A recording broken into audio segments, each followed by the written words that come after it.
আমি subject verb এগ্রিমেন্টের second part নিয়ে এসেছি। সাবজেক্ট ভার্ব এগ্রিমেন্ট বলতে বোঝায় সাবজেক্ট অনুযায়ী ভার্ব হবে, সাবজেক্টের পার্সন এবং নাম্বার অনুযায়ী ভার্ব হবে। সাবজেক্ট যদি সিঙ্গুলার হয় ভার্ব সিঙ্গুলার হবে, সাবজেক্ট যদি প্লুরাল হয় ভার্ব প্লুরাল হবে। তবে কিছু ক্ষেত্রে কিছু নাউন, কিছু কম্পাউন্ড নাউন, কিছু কালেকটিভ নাউন রয়েছে যেগুলোর ক্ষেত্রে একটু নিয়মটা আলাদা, সেগুলো নির্দিষ্ট রুলস রয়েছে। তো সেগুলো নিয়ে আজকে আলোচনা করব। তো চলো দেখা যাক। এখানে দেখো যেগুলো লেখা রয়েছে বোর্ডে, each, every, everybody, anybody, someone, somebody, nothing, এগুলোকে বলা হয় indefinite pronoun.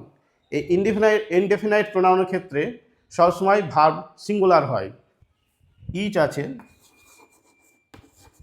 Each boys has a notebook.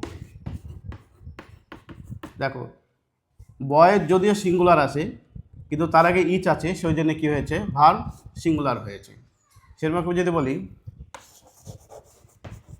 Every person likes him, every সবসময় কী হয়, সিঙ্গুলার হয়। সেরকমই সামন, সামবডি, নাথিং যদি বলি nothing is permanent in this world.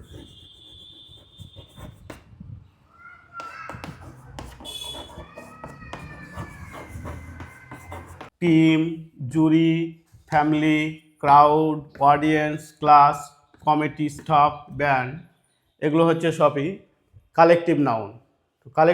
Collective নাউনের ক্ষেত্রে ভার্ব সিঙ্গুলারও হতে পারে, প্লুরালও হতে পারে। যখন কালেকটিভ নাউন দলগতভাবে একজনকে বোঝাবে, একটা দল বোঝাবে, তখন হবে singular.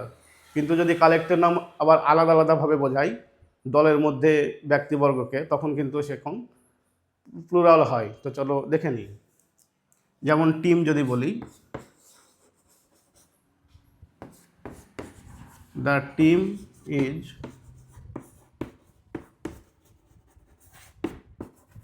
Working hard.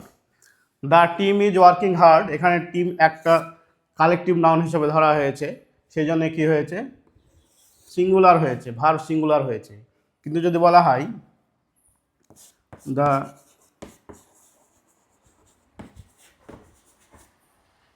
The team were divided into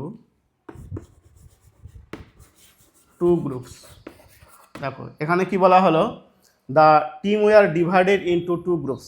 এখানে কিন্তু টিম আর একটা দল নেই, দুটো ভাগে ভাগ হয়ে গেছে, সেই জন্য এখানে কি হয়েছে, প্লুরাল হয়েছে। এখানে ভার্ব প্লুরাল হয়েছে। তাহলে কালেকটিভ নাউনের ক্ষেত্রে যখন একটাই দল বোঝাবে, সমষ্টিগতভাবে বোঝাবে, তখন সিঙ্গুলার হবে, আর যদি আলাদা আলাদা বোঝায় তখন কিন্তু প্লুরাল হবে। দ্য জুরি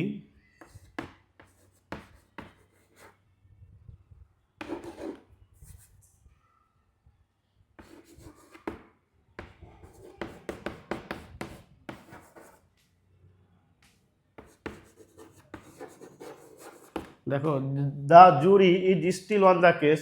জুরি মানে হচ্ছে বিচারক মণ্ডলী, ঠিক আছে, জুরি মানে বিচারক মণ্ডলী। এখানে সিঙ্গুলার নাউন হিসেবে ধরা হয়েছে, তাই ইজ হয়েছে, ঠিক আছে। আবার যদি বলি দ্য জুরি ওয়ার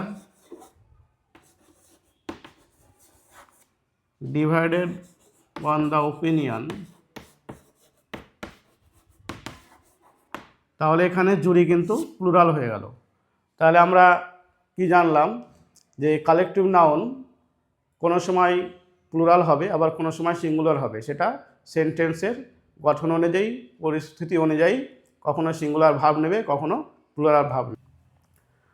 তাহলে আমরা দেখলাম কালেকটিভ নাউনের ক্ষেত্রে ভার্ব কখনো সিঙ্গুলার হচ্ছে, কখনো প্লুরাল হচ্ছে, সেটা সেন্টেন্স অনুযায়ী হবে। তো আজকে আমরা দুটো নিয়ম জানলাম। ইনডেফিনাইট প্রোনাউনের ক্ষেত্রে ভার্ব সবসময় সিঙ্গুলার হয়, আর কালেকটিভ নাউনের ক্ষেত্রে কখনো সিঙ্গুলার হয়, কখনো প্লুরাল হয়। তো আজকে এই ছোট্ট ভিডিওটা কেমন লাগলো অবশ্যই জানাবে। আর পরের ভিডিওতে আমি এই সাবজেক্ট ভার্ব এগ্রিমেন্টের ওপরে আরও কিছু ভিডিও নিয়ে আসবো। Thank you for watching.